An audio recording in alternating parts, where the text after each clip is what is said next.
O cronograma de Deus para Israel, as 70 semanas proféticas de Daniel. Visualize um cronômetro divino, congelado há quase 2000 anos. Uma contagem regressiva tão perfeita que marcou, com precisão cirúrgica, o dia exato em que o Messias entraria em Jerusalém para morrer. Isso não é a lenda, é a realidade explosiva de Daniel capítulo 9, a profecia mais extraordinária da Bíblia. No pó do exílio babilônico, enquanto Daniel clamava em agonia por seu povo, o véu do tempo foi rasgado. O anjo Gabriel lhe entregou um mapa profético, 70 semanas sobre Israel. Não semanas de dias, mas 490 anos proféticos que traçariam o destino final da nação judaica. O que choca nesta profecia é sua exatidão matemática assombrosa. As primeiras 69 semanas cumpriram-se milimetricamente, culminando na cruz. Mas então, o relógio parou. Um intervalo misterioso se abriu entre a 69ª e a 70ª semana, a era da Igreja, o tempo em que vivemos. Mas a última semana ainda virá. Quando esse relógio for religado, ele detonará os eventos mais dramáticos da história humana, uma aliança falsa, uma traição mundial e uma tribulação sem precedentes. Prepare-se para descobrir como um profeta do século VI a.C. recebeu o roteiro dos nossos dias. Isso é mais que escatologia, é a prova viva de que Deus segura a história em suas mãos, aguardando apenas o segundo fatal para o cumprimento final. A guerra invisível, o clamor de Daniel e o príncipe da Pérsia. No primeiro ano de Dário, no ano 538 a.C., enquanto a Babilônia ostentava sua glória imperial, um homem carregava um peso que nenhum olho humano podia ver. Daniel, o profeta inabalável, debruçou-se sobre os rolos de Jeremias e descobriu a promessa: os 70 anos de desolação estavam no fim. Jeremias 25, versículos 11 e 12. O tempo havia chegado. Mas, em vez de festa, uma angústia santa tomou conta de seu ser. Ele não celebrou, ele foi à guerra. Vestido de pano de saco e coberto de cinzas, Daniel travou, no silêncio de seu quarto, a batalha que definiria a história. Sua oração em Daniel 9 não foi um pedido, foi um grito de agonia. Ele tomou para si a culpa de gerações: pecamos e cometemos iniquidade. Com o coração em pedaços, ele clamou: ó Senhor, ouve, ó Senhor, perdoa, ó Senhor, atende-nos e age, não te retardes. Daniel 9, verso 19. Naquele instante, a verdadeira guerra começou. Não com espadas, mas com lágrimas. A resposta veio, mas trouxe consigo uma revelação aterrorizante. O anjo Gabriel, enviado no exato momento da súplica, chegou com uma notícia que rasga o véu da realidade: o príncipe do reino da Pérsia me resistiu por 21 dias. Daniel 10, verso 13. Entenda isso: por trás do trono humano, havia uma potestade das trevas, um demônio territorial travando um combate nos céus para bloquear a resposta de Deus. Foi necessário que Miguel, o arcanjo guerreiro, rompesse as linhas inimigas. Isso não é metáfora. É um registro factual de um conflito cósmico. Este episódio é a chave que destranca Efésios 6, verso 12, porque a nossa luta não é contra o sangue e a carne, e sim contra os principados e potestades, contra os dominadores deste mundo tenebroso. Paulo não criou um conceito novo, ele descrevia a hierarquia maligna que Daniel enfrentou face a face. A conexão é assustadora e atual: a antiga Pérsia é o moderno Irã. A hostilidade contínua contra Israel não é mera coincidência geopolítica, é o eco de uma batalha espiritual milenar. A lição é urgente: as maiores crises da humanidade não nascem em gabinetes, mas no reino invisível. Daniel viu isso. Paulo confirmou isso. Quando oramos, não estamos apenas falando palavras, estamos pisando no mesmo campo de batalha de anjos e demônios. A intercessão não é um rito religioso, é um ato de guerra espiritual que move os céus e altera o destino das nações. O cronômetro de Deus, a arquitetura das 70 semanas. Ouça com atenção a espinha dorsal da profecia bíblica, o texto que âncora toda a escatologia nas Escrituras. 70 semanas estão determinadas sobre o teu povo e sobre a tua santa cidade, para fazer cessar a transgressão, para dar fim aos pecados, para expiar a iniquidade, para trazer a justiça eterna, para selar a visão e a profecia e para ungir o santo dos santos. Daniel 9, verso 24. Foi no rescaldo daquela batalha celestial, logo após a vitória de Miguel sobre o príncipe da Pérsia, que Gabriel rompeu o silêncio. O que ele entregou a Daniel não foi um simples consolo, mas a arquitetura do fim dos tempos. Uma profecia tão matematicamente perfeita que desafia o ceticismo, as 70 semanas. Com palavras que atravessariam milênios, o anjo traçou o perímetro divino. Perceba a precisão cirúrgica deste decreto. Não é uma mensagem genérica para o mundo, é um cronograma exclusivo para o teu povo, Israel, e a tua santa cidade, Jerusalém.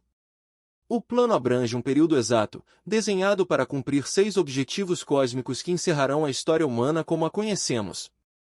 1. Fazer cessar a transgressão, o fim definitivo da rebelião humana.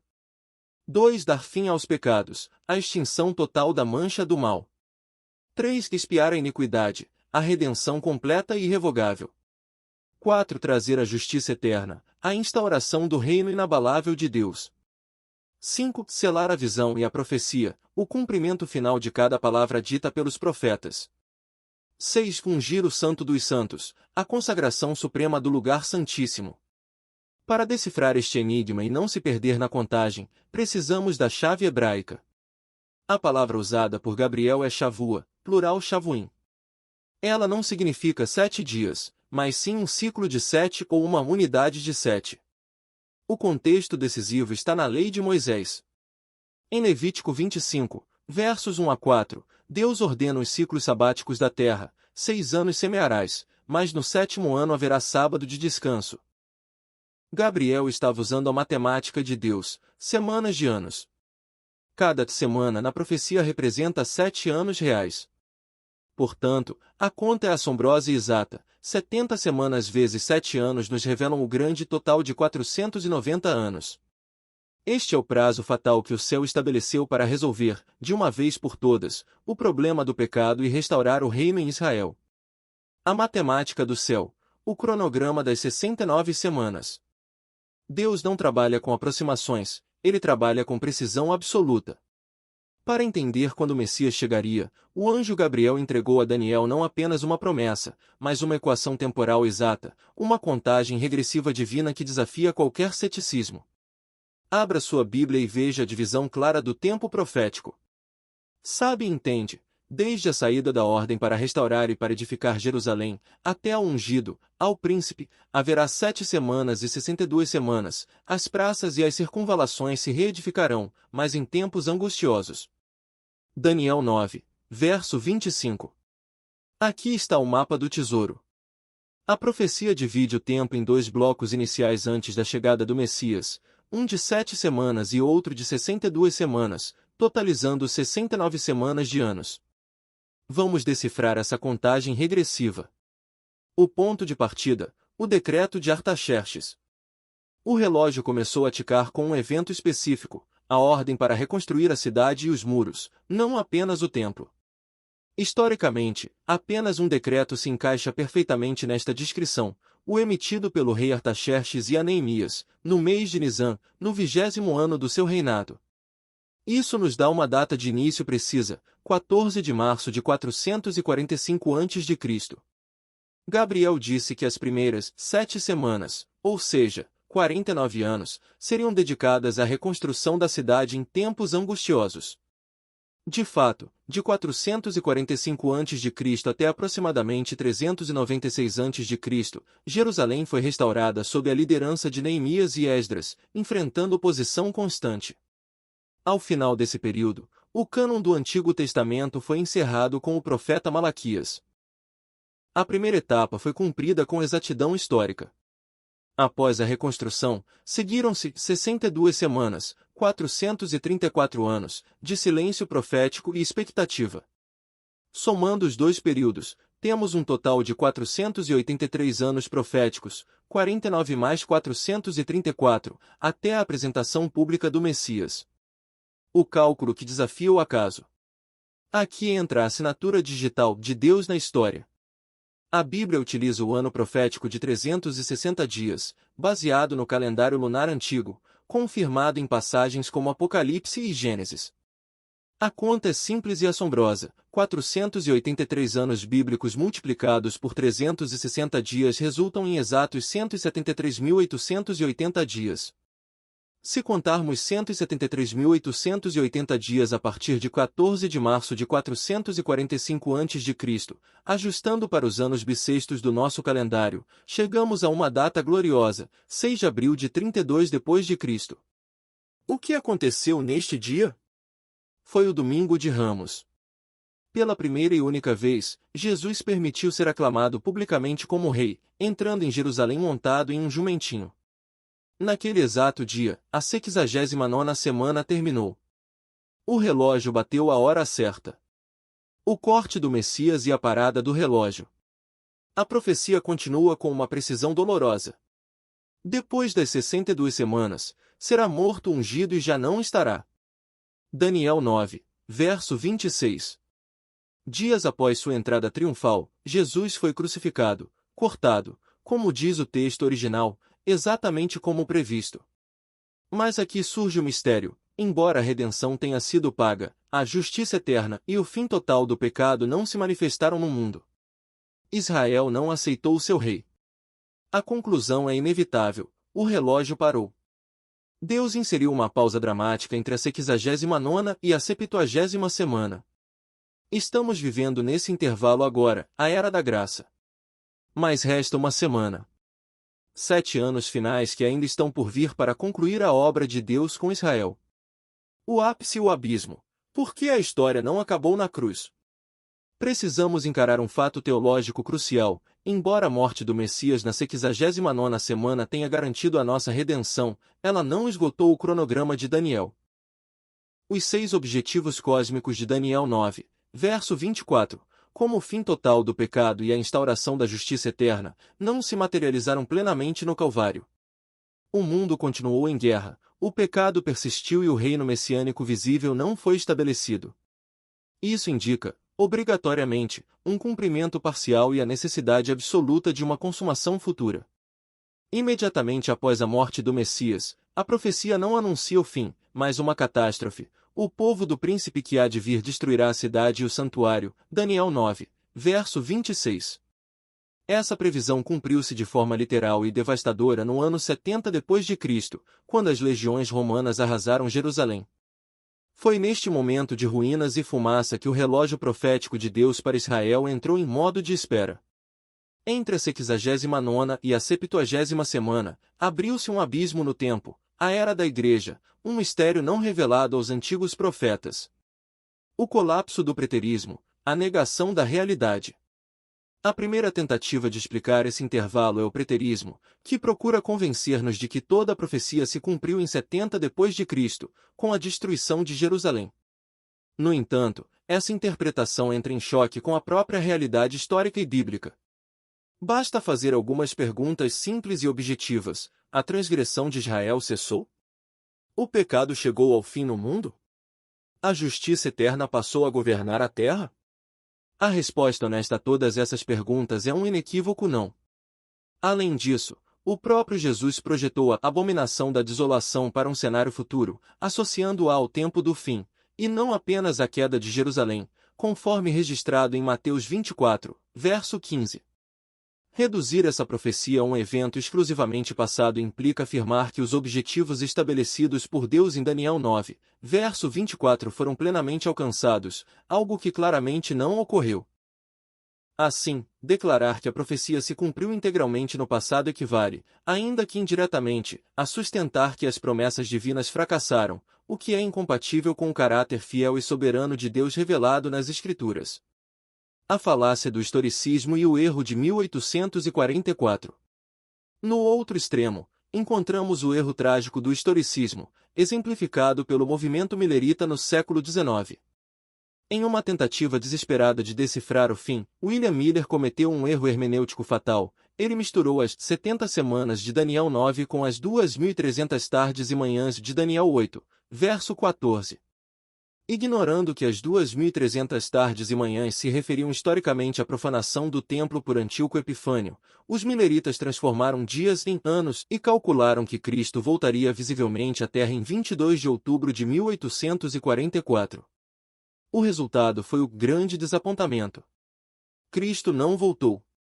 Mas, em vez de admitir o erro de cálculo e a má interpretação textual, o movimento redefiniu a teologia para salvar a data. Criaram uma doutrina inédita e antibíblica, alegaram que Jesus não viria à Terra, mas que, naquele dia, ele teria entrado no lugar santíssimo do santuário celestial para iniciar um juízo investigativo. Essa narrativa sugere que a obra de expiação não foi completada na cruz, mas que continua em análise nos céus. Essa invenção teológica colide frontalmente com o Novo Testamento. A carta aos Hebreus destrói a ideia de que Jesus esperou até 1844 para entrar no lugar santíssimo. O texto sagrado afirma categoricamente que, logo após sua ascensão, Jesus entrou no Santo dos Santos, uma vez por todas, tendo obtido eterna redenção. Hebreus 9, verso 12. Não houve espera de 18 séculos. Hebreus 1, verso 3 declara que, havendo feito a purificação dos pecados, ele assentou-se à destra da majestade nas alturas. O ato de assentar-se prova que a obra estava completa. Quando Jesus gritou "Está consumado", tetelestai, na cruz, o véu do templo se rasgou de alto a baixo. O caminho para o Santíssimo foi aberto naquele instante, não em 1844. Tentar reabrir o caso da expiação é diminuir o poder do sangue de Cristo. A lógica é irrefutável, o relógio é de Israel. A verdade permanece inabalável, não precisamos de malabarismos matemáticos ou novas doutrinas sobre santuários celestiais. O relógio profético de Deus funciona com Israel no centro. Quando a nação rejeitou o Messias, o cronômetro parou e a Era da Graça começou. A 70ª semana não é uma era histórica esticada, nem um evento passado, mas um período futuro de 7 anos literais. O relógio vai voltar a ticar, não para validar cálculos humanos falhos, mas para cumprir a soberana promessa de Deus sobre o seu povo e a sua santa cidade. A 70ª semana, o palco final da história. O relógio profético, parado há quase 2 milênios, está prestes a ser religado. A contagem regressiva final não começa com uma guerra nuclear ou um desastre natural, mas com um aperto de mãos. O mundo, exausto de conflitos e crises, receberá de braços abertos um líder carismático, um gênio político que conseguirá o impossível, a paz no Oriente Médio. Para entender a gravidade deste momento, precisamos ler o roteiro divino deixado por Daniel. Depois das 62 semanas, será morto o ungido e já não estará, e o povo de um príncipe que há de vir destruirá a cidade e o santuário, e o seu fim será num dilúvio, e até ao fim haverá guerra, desolações são determinadas. E ele fará firme aliança com muitos, por uma semana, na metade da semana, fará cessar o sacrifício e a oferta de manjares, sobre a asa das abominações virá o assolador, até que a destruição, que está determinada, se derrame sobre ele. Daniel 9, versos 26 e 27. O ele mencionado no texto é o príncipe que há de vir, identificado no Novo Testamento como o Anticristo. O detonador da 70ª semana será a assinatura de um tratado de 7 anos, uma firme aliança com muitos, envolve Israel e várias nações. Olhe para o cenário atual, a normalização das relações entre Israel e nações árabes, como os acordos de Abraão, e a busca incessante por uma solução de 2 estados são ensaios gerais para este grande acordo final. Este tratado será a obra-prima do engano. Ele garantirá uma falsa segurança a Israel e, crucialmente, permitirá a reconstrução do terceiro templo em Jerusalém e a retomada dos sacrifícios judaicos. O mundo suspirará aliviado, gritando paz e segurança, sem saber que acabou de iniciar os últimos 7 anos da história humana. A paz durará exatos 3 anos e meio, 1260 dias. Então, a máscara cairá. Na metade da semana, o líder mundial revelará sua verdadeira face. Ele romperá o tratado, proibirá o culto judaico e cometerá o ato que Daniel chama de abominação da desolação. Mas o que isso significa realmente? Historicamente, isso teve um eco em 167 a.C., quando o tirano Antíoco Epifânio sacrificou um porco no altar do templo e ergueu uma estátua de Zeus. Mas Jesus alertou em Mateus 24, verso 15 que a verdadeira abominação ainda estava no futuro. O cumprimento final será quando o anticristo entrar no terceiro templo reconstruído, sentar-se no lugar santíssimo e declarar-se Deus, exigindo adoração global. Segundo Tessalonicenses 2, versos 3 e 4. A grande tribulação, a angústia de Jacó. Este ato de blasfêmia suprema detonará a segunda metade da semana, a grande tribulação. As Escrituras definem a duração deste período com precisão matemática: um tempo, e tempos, e metade de um tempo, Daniel 7, verso 25, ou 42 meses. Não será apenas uma crise política, será o tempo de angústia para Jacó, Jeremias 30, verso 7, um período de perseguição sem precedentes contra Israel e contra os que guardam os mandamentos de Deus. O mundo, que celebrou a falsa paz, mergulhará no caos sob o governo da besta, até que o próprio Messias retorne para destruir o assolador e instaurar, finalmente, a sua justiça eterna. O triunfo final, a esperança que nos guarda. Mas a história não termina no escuro. O príncipe que há de vir, com todo o seu poderio político e militar, terá um fim súbito e humilhante. Ele não será derrotado por exércitos humanos ou estratégias nucleares, mas pela simples manifestação da glória de Cristo. O apóstolo Paulo nos garante uma vitória esmagadora. O Senhor Jesus matará esse iníquo com o sopro da sua boca e o destruirá pela manifestação da sua vinda, segundo Tessalonicenses 2, verso 8. Aquele que causou terror na terra será lançado vivo, junto com o falso profeta, no lago de fogo. Apocalipse 19, verso 20. O mal tem prazo de validade vencido. A promessa de livramento: não fomos destinados à ira. Para os filhos de Deus, porém, esta não é uma mensagem de medo, mas de vibrante expectativa.